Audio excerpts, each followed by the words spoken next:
विभाव अणुभाव व्याभिचारी भाव समयोगात रसनिष्पतीत. Namaskar. Welcome back to my channel Mind Your Mind. This is Vinita. Today I'm going to talk about an indigenous concept which was talked about in the ancient India. A brilliant scholar named Bharat Muni has introduced this concept to all of us. Today we are going to talk about the concept of navarasas. Navarasas is the concept which is an integral part of any Indian classical dance form. People often misunderstand, actually understand and misuses the term navarasas with emotion. There is a difference between navarasas and emotions. We are going to understand that in the video. But before that, let us understand about the history of navarasas. Bharat Muni was an Indian scholar who wrote Natyashastra. It is the scripture which was written by Bharat Muni. In Natyashastra, he has written extensively about dramas, art, scriptures, and Indian classical dance forms. He has introduced the concept of art forms to all of us in Natyashastra. In Natyashastra, he has written different shlokas. At the beginning of this video, I recited a shloka. It is a shloka which is often used to denote rasas, to express and emote the concept of navarasas. In today's video, we are going to understand what navarasas exactly are. So, let's begin. There are 9 rasas in any Indian classical dance form. An Indian classical dance form uses 9 kind of different rasas when she is on the stage. To denote what she is feeling, to understand and to make the audience understand what she is doing, she uses different facial movements, different hand gestures, and through those hand gestures and facial movements, she is actually conveying the audience what she is feeling and what she wants them to feel. This is what is known as Rasa Nirmiti. People often misuse and misunderstand the term navarasas with emotion. Many people also believe that navarasas are nothing but emotions. But actually, there is a difference between navarasas and emotions. And today we are going to understand that. There are 9 types of rasas which are extensively used in any kind of Indian classical dance form. And those rasas are Shringar, that is love; Raudra, that is anger; Bibhatsa, that is disgust; Karuna, that is pity; laughter; Veera, that is bravery; Bhayankar, that is fear or terror; Adbhuta, that is surprise; and Shanta, that is peace. These navarasas are used in any kind of Indian classical dance form to show various emotions, to actually provoke various emotions in the audience. People understand that navarasas are emotions. Love is an emotion. So Shringar, whereas Shringar is the rasa, so when it is translated in English, it becomes love. So love is an emotion. So people often misunderstand that Shringar is love and it is an emotion. But that is not the case. Rasa could be defined as an experience that you experience after watching an art or act or dance or any play. A rasa could not be called an emotion unless and until it is presented through the medium of art. When the rasa is aesthetically presented in the form of art, and when that art provokes some kind of emotion in the audience, then it becomes the emotion.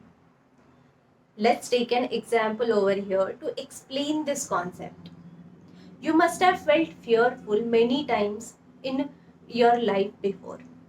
But when you are watching a movie, when you are watching a horror movie, and after that, when you feel fearful, At that time, it becomes a rasa. In the first case, you must have experienced the emotion of fear many times.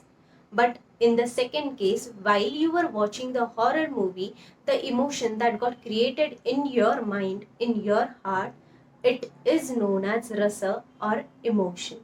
At the beginning of the video, I quoted a shloka from Natyashastra, which was Vibhav Anubhaav Vyabhichari Bhava Samyogat Rasanishpatita, which means a rasa is a combination of Vibhav, Anubhav and Vyabhichari Bhav. Vibhav is the objective condition.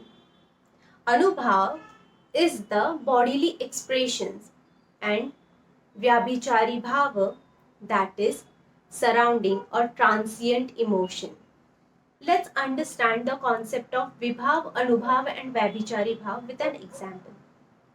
When on the stage in Indian classical dance form, we often use the example of Nayak and Nayika. So we are going to take an example of a Nayak and Nayika. Let's imagine that a Nayika, that is the heroine, is waiting for her Nayak, that is her Priyakar or her lover. She is waiting for him for a long time. She is looking here and there, searching for him, and he hasn't come yet. She suddenly opens the curtain of her window and sees that her Nayak is coming towards her. At that time, what emotion that she experiences is happiness. But with happiness, she is somehow feeling the emotion of anxiety. She is a bit anxious. She is fidgeting. She is worried. He is coming, but that emotion of happiness is combined with the emotion or the feeling of anxiety. So anxiety here becomes the Vyabhichari Bhava, that is transient emotion, that is secondary emotion, which comes with the prominent emotion. Here becomes happiness the prominent emotion, whereas the feeling of anxiety becomes the transient emotion. When she sees her Nayak coming towards her, she is in that intense emotion of happiness. She is feeling happy as well as anxious. When her Nayak approaches her and he looks into her eyes, she suddenly starts feeling an intense emotion of Shringara, that is love. And you know what? What is adding on to the feeling of Shringara in her, what is creating the rasa of Shringara in her is the climate. There is a very romantic climate outside. There are dark clouds, it's raining outside, a cold breeze is coming, and it is making her feel even more attracted towards her Nayak. So that becomes the objective condition, that is Vibhav. The objective condition, the environmental condition which is surrounding her becomes the Vibhav, that is objective condition. When the Nayika sees that her Nayak is coming towards her, she gets this emotion of happiness. She is anxious, plus she is happy. And in that moment, she cannot control her emotions, and her emotions take place of the physical actions or physical reactions. She starts rubbing her hands. She cannot control, but she starts blushing. These are the bodily expressions. These bodily expressions known as Anubhaav. Anubhav is the bodily expression that the Nayika expresses when she sees her Nayak coming towards her. So Rasa theory is nothing but the combination of Anubhava, Vibhava and Vyabhichari Bhava. Rasa is created when Anubhava, that is bodily expressions, Vibhava, that is objective condition, and Vyabhichari Bhava is the secondary emotion which gets combined, creates the feeling of rasa. And rasa is created when it is presented through the medium of art. So we have understood the concept of rasa in today's video. In the upcoming videos, I'm going to talk about each and every rasa in detail. We are going to talk about all the navarasas, that is 9 rasas. Till then, keep dancing, keep moving, keep feeling.